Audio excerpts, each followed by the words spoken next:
আসসালামু আলাইকুম রহমতুল্লাহি ওবরাকাতু। আলহামদুলিল্লাহি রব্বিল আলামিন ওয়াল আকিবাতু লিল মুত্তাকিন ওয়া উসাল্লি ওয়া উসাল্লিম আলা সাইয়্যিদিল মুরসালিন ওয়া আলা আলিহি ওয়া আসহাবিহি আজমাইন, আম্মা বা'দ।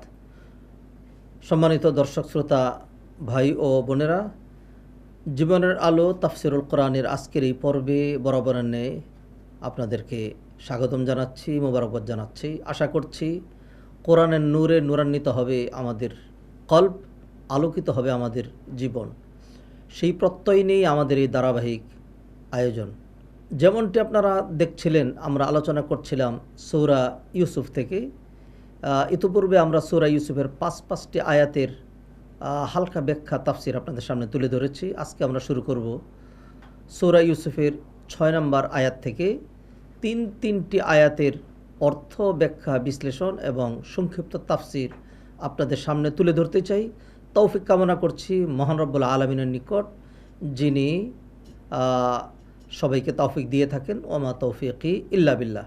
আসুন প্রথমেই 3টে আয়াতের সাদামাঠা তেলাওয়াত আমরা শুনে নেই, তারপর ইনশাল্লাহ আয়াতের শব্দ বিশ্লেষণ, অর্থ এবং এই আয়াতগুলো থেকে যে মৌলিক শিক্ষাগুলো আমরা সেগুলো জেনে নিজেদেরকে ধন্য করার প্রয়াস পাবো ইনশাআল্লাহ।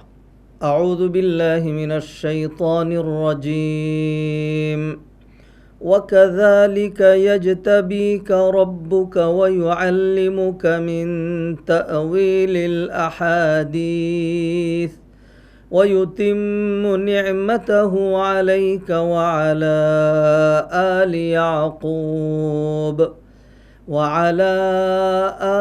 يعقوب كما أتمها على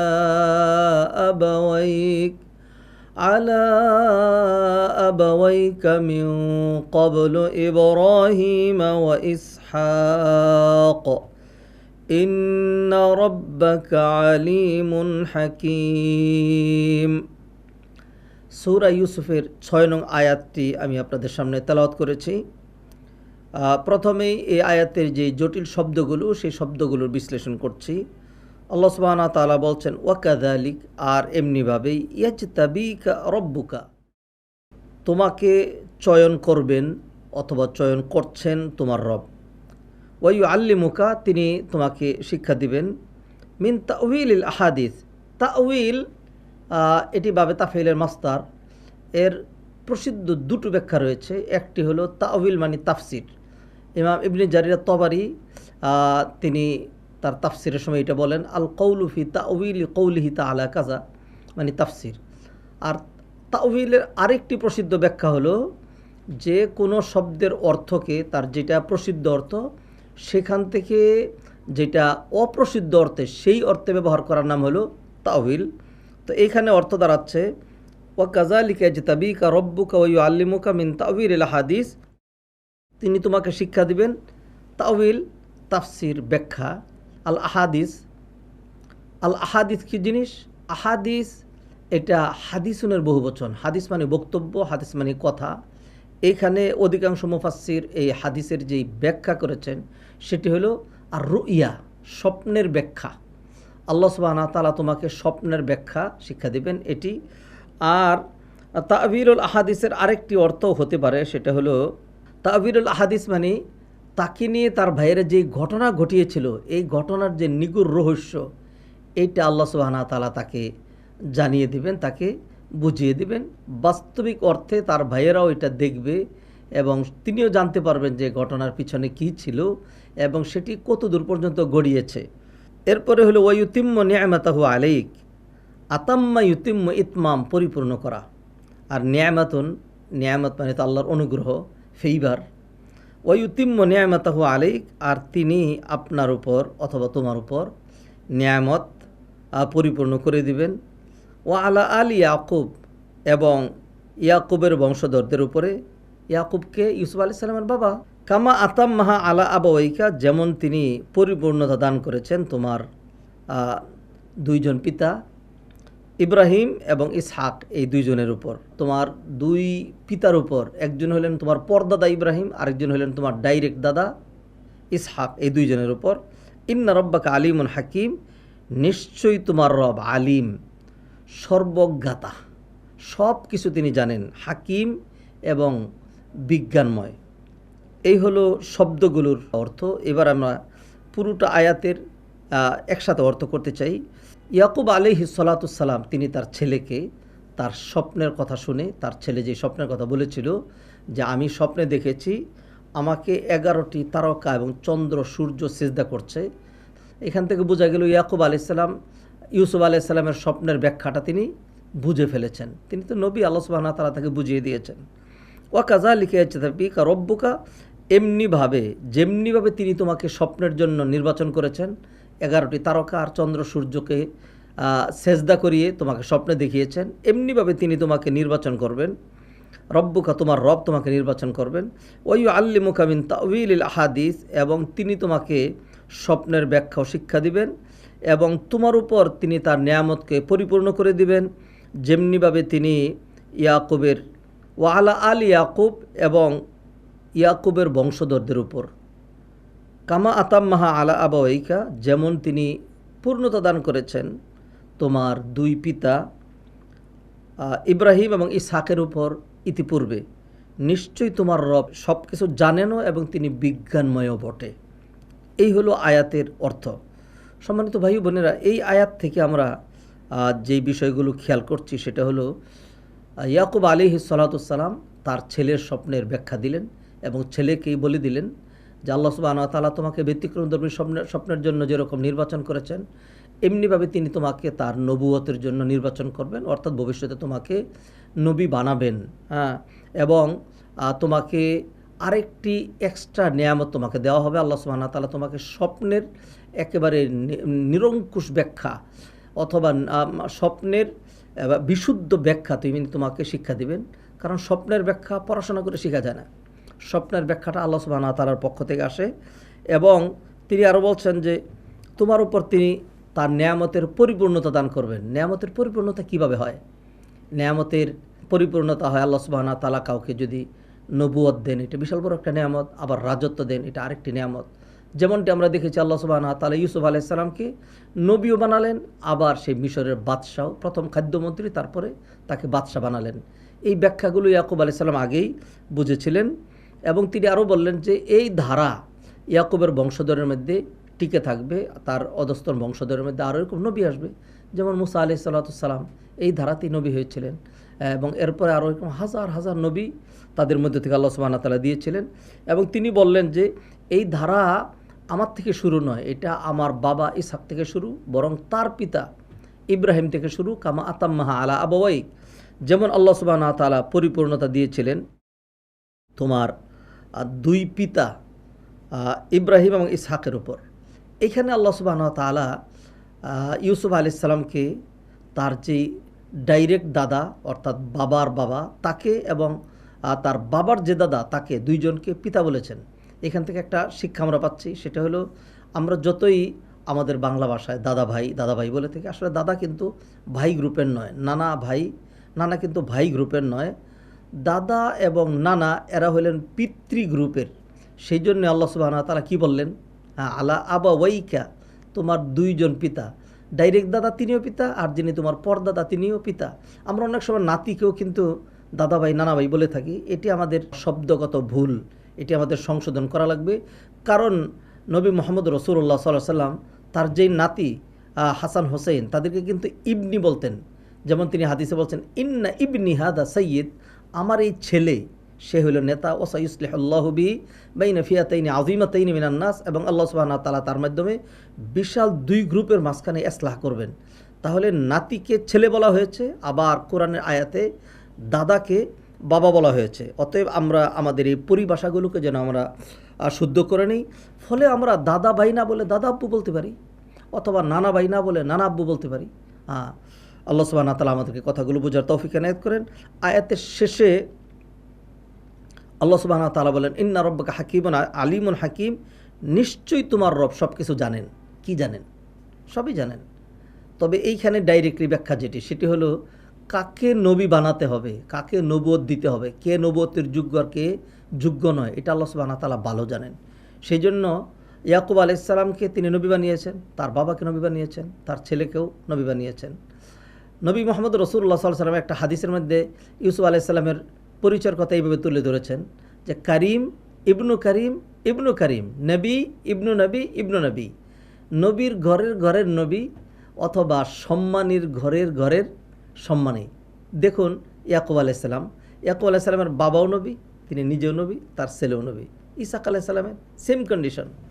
লাকাদ কানা ফি ইউসুফা ওয়া ইখওয়াতিহি আয়াতুল লিসাইলিন, লাকাদ কানা অবশ্যই ছিল, ফি ইউসুফ ইউসুফের মধ্যে, ওয়া ইখওয়াতিহি, ইখওয়াতুন এটা আখুনের বহুবচন, তার ভাইদের মধ্যে, আয়াত আয়াতুনের বহুবচন, আয়াত মানে নিদর্শন, আর আয়াত নিদর্শন সমূহ অথবা উপদেশ মালা, লিসাইলিন সায়েল প্রশ্নকারী, ভিক্ষুককেও সায়েল বলা হয়, জিজ্ঞাসাকারী, লিসাইলিন জিজ্ঞাসাকারীদের জন্য। কোরআনে আল্লাহ বললেন ফাস আলু আহলা যিকরি ইন কুনতুম লা তা'লামুন, তোমরা যদি না জানো তাহলে যারা জানে তাদেরকে জিজ্ঞাসা করে জেনে নেবে। অতএব যারা জানতে চায়, যারা জ্ঞান পিপাসী যারা রয়েছে, তাদের জন্য অনেক শিক্ষা অনেক জ্ঞান রয়েছে ইউসুফ আলাইহিস সালাম এবং তার ভাইদের ঘটনার মধ্যে।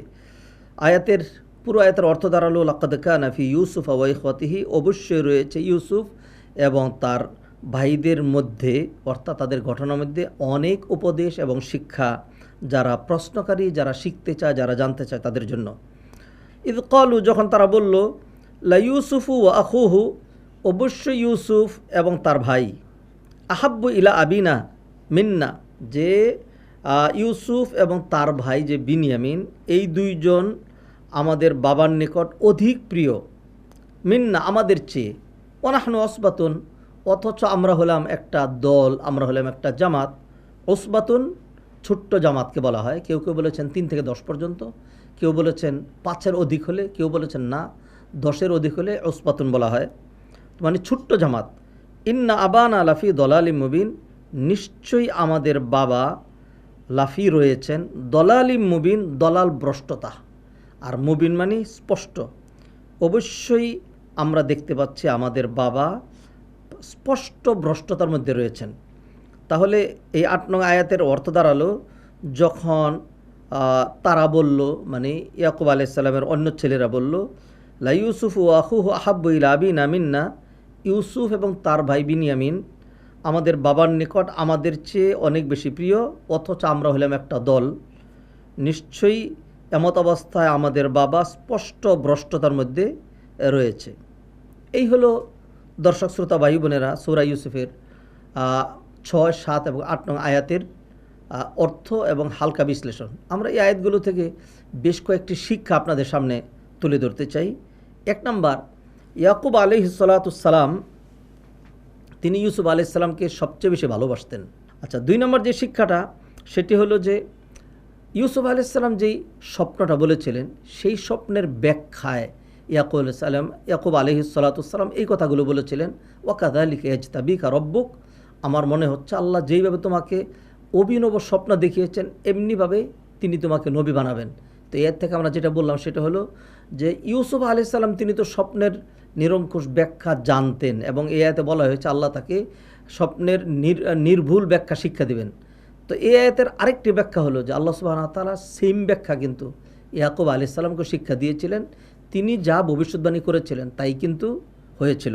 এই আয়াত থেকে আরেকটি শিক্ষা আমরা নিতে পাচ্ছি, সেটা হলো যে এই যে স্বপ্নের যে ব্যাখ্যা, এটা কিন্তু অর্জন করার মতো, শেখার মতো, পড়াশোনা করে জানার কোনো বিষয় না। সেই জন্যই এই আয়াতের মধ্যে ইয়াকুব আলাইহিস সালাম বলছেন, ওয়া ইউআল্লিমুকা মিন তা'ওয়িলিল আহাদিস, আল্লাহ সুবহানাহু ওয়া তাআলা তোমাকে স্বপ্নের ব্যাখ্যা শিক্ষা দেবেন। আরেকটি শিক্ষা আমরা এই আয়াত থেকে নিতে চাই, সেটি হলো আল্লাহ সুবহানাহু ওয়া তাআলা বলছেন, ওয়া ইউতিম্মু নি'মাতাহু আলাইকা ওয়া আলা আলি ইয়াকুব, তিনি তোমার উপর নেয়ামত পরিপূর্ণ করে দিবেন। তো এই যে নবুয়ত, এটা বিশাল বড় একটা নেয়ামত, এটি আল্লাহ সুবহানাহু ওয়া তাআলা দিয়ে থাকেন। এটা অর্জনের বিষয় নয়, বরং কাকে নবী বানাতে হবে কাকে বানাতে হবে না, এটা আল্লাহ সুবহানাহু ওয়া তাআলার ইচ্ছার উপর নির্ভর করে। আল্লাহ সুবহানাহু ওয়া তাআলা যেমনটি বান্দার ক্ষেত্রে জানেন কে নবুয়ত ধারণ করার মতো যোগ্য হবে আর কে যোগ্য হবে না। যেমন কোরআনে অন্য আয়াতে আল্লাহ সুবহানাহু ওয়া তাআলা বলছেন, আল্লাহু আ'লামু হাইসু ইয়াজআলু রিসালাতা, নবুয়ত কোথায় দিতে হবে এটি আল্লাহ সুবহানাহু ওয়া তাআলাই ভালো জানেন। আরও 2-1টি শিক্ষা আমরা তুলে ধরতে চাই। তার মধ্যে একটি শিক্ষা হলো যে ইউসুফ আলাইহিস সালামের এই ঘটনার মধ্যে এটা শুধুমাত্র এমনি মজাদার ঘটনা নয়, আল্লাহ সুবহানাহু ওয়া তাআলা এই ঘটনাগুলোর মধ্যে অনেক শিক্ষা, অনেক উপদেশ রেখেছেন। যেমন নাকি এই সূরার শেষে আল্লাহ বলছেন, লাকাদ কানা ফি কসাসিহিম ইবরাতুল লিউলিল আলবাব। সেম কথাই 7 নম্বর আয়াতে বলা হয়েছে, লাকাদ কানা ফি ইউসুফ ওয়া ইখওয়াতিহি আয়াতুল লিসাইলিন। ইউসুফ এবং তার ভাইদের ঘটনার মধ্যে যারা শিক্ষা গ্রহণ করতে চায় অনেক শিক্ষা রয়েছে। কি শিক্ষা রয়েছে? আমি সংক্ষিপ্ত করে দুটো শিক্ষার কথা বলে দিই। যে 1 নম্বর শিক্ষা হলো, ইউসুফ আলাইহিস সালাম কিন্তু আল্লাহকে ভয় করেছেন, ধৈর্য ধারণ করেছেন। ফলে আল্লাহ সুবহানাহু ওয়া তাআলা ইউসুফকে নিচে নামাননি, তাকে আল্লাহ অনেক উপরে উঠিয়ে দিয়েছিলেন। 2 নম্বর আরেকটি সেটি হলো যে ইউসুফ আলাইহিস সালামের জীবনে এই ধরনের কঠিন পরীক্ষা কেন আসলো? কারণ হলো যেহেতু আল্লাহ সুবহানাহু ওয়া তাআলা ইউসুফ আলাইহিস সালামকে বেশি ভালোবাসেন, এবং বিধান হলো ইন্নাল্লাহা ইযা আহাব্বা কওমান ইবতালাহুম। আল্লাহ যাদেরকে বেশি ভালোবাসেন তাদেরকে জটিল, কঠিন, বড় বড় পরীক্ষা দিয়ে থাকেন। ইব্রাহিম আলাইহিস সালামের জীবনটা পুরো পরীক্ষা ছিল, অগ্নি পরীক্ষা দিতে হয়েছে। নবী মুহাম্মদ রাসূলুল্লাহ সাল্লাল্লাহু আলাইহি সাল্লামের জীবনটা পুরো পরীক্ষা ছিল। জন্মের আগে বাবা নেই, 5 বছর বয়সে যখন মায়ের সাথে তিনি ভ্রমণ করছেন, অর্ধেক রাস্তার মধ্যে মা বিদায় নিয়ে চলে গেলেন। কোনো পুরুষ গার্ডিয়ান কেউ নেই সাথে। একজন উম্মে আইমান নামক একজন সেবিকা মহিলা ছিলেন। আল্লাহ সুবহানাহু ওয়া তাআলা নবীজিকে পরীক্ষা দিলেন। এইভাবে কত পরীক্ষা দিতে হয়েছে। তো ইউসুফ আলাইহিস সালামকে আল্লাহ সুবহানাহু ওয়া তাআলা যেহেতু এত উঁচু আসনে সমাসীন করবেন, সেই জন্য তাকে তো কিছু পরীক্ষা দিতেই হবে। তাই সেই জন্য যখন পরীক্ষা আসে, বিপদাপদ আসে, তখন আমার আপনার উচিত হবে আমরা যেন ঘাবড়ে না যাই, আমরা যেন শিক্ষা গ্রহণ করি, আমরা যেন অবিচল, অটল, অনড়, দৃঢ় থাকি, আল্লাহকে ভয় করি, ধৈর্য ধারণ করি। তাহলে অবশ্যই ধৈর্যের যে পুরস্কার সেটি আমাদের জন্য অপেক্ষমান। সর্বশেষ যে মাসালাটি বলে শেষ করতে চাই সেটি হলো, ইয়াকুব আলাইহিস সালামের যে ছেলেরা ইউসুফ আলাইহিস সালামের বিরুদ্ধে এরকম ষড়যন্ত্র করলো, এবং যে ঘটনা তারা ঘটিয়েছিল, এটা কেন ঘটালো? তারা তো নবীর ছেলে, তা আমার জবাবটা হলো এখানে যে নবীরা নিষ্পাপ, নবীরা মাসুম। কিন্তু আল্লাহ সুবহানাহু ওয়া তাআলা এটা বলেননি, নবীজি আমাদেরকে জানেননি যে নবীর সন্তানরা যারা হবে তারাও নিষ্পাপ হবে, তারা মাসুম হবে, এটি কিন্তু বলেন নেই। অতএব তারা নবীর সন্তান হলেও তারা মানুষ ছিল। অতএব শয়তান অন্যান্যদেরকে যেরকম প্ররোচিত করে, নবীর সন্তানদেরকে প্ররোচিত করতে পারে। নূহ আলাইহিস সালামের ছেলেকে তো শয়তান কাফের বানিয়ে দিয়েছে। নূহ আলাইহিস সালাম এত সুন্দর করে তাকে বুঝালেন, তারপরেও কিন্তু সে কথা শোনেনি। অতএব শিক্ষাটা হলো, আমরা কেউই শয়তানের ধোঁকামুক্ত নই। মুক্ত থাকতে হলে আমাকে আপনাকে চেষ্টা, সাধনা, আল্লাহর আশ্রয়ে যেতে হবে। সবসময় আল্লাহর কাছে তৌফিক চাইতে হবে। এটা মনে করার সুযোগ নাই যে আমি আলেম, আমি আলেমের ছেলে, আমি দিনদার, আমি মসজিদের ইমাম, আমি হাফেজ। যে কোনো সময় যে কোনো ব্যক্তির পদস্খলন ঘটে যেতে পারে। সেই জন্য আল্লাহর উপর ভরসা করা, আল্লাহর আশ্রয়ে থাকা এবং সবসময় আল্লাহর কাছে সাহায্য চাওয়া, এটি হবে একজন ইমানদারের মূল কাজ। আল্লাহ সুবহানাহু ওয়া তাআলা এই আয়াতগুলোর যে শিক্ষা আমরা উল্লেখ করলাম, এখান থেকে শিক্ষা গ্রহণ করে নিজেদের জীবনটাকে আরও সুন্দর করে সাজানোর তৌফিক এনায়েত করুন। সবার জন্য সার্বিক কল্যাণ কামনা করে এখানেই শেষ করছি। ওমা তৌফিক ইল্লা বিল্লাহ। আসসালামু আলাইকুম ওয়া রাহমাতুল্লাহি ওয়া বারাকাতুহু।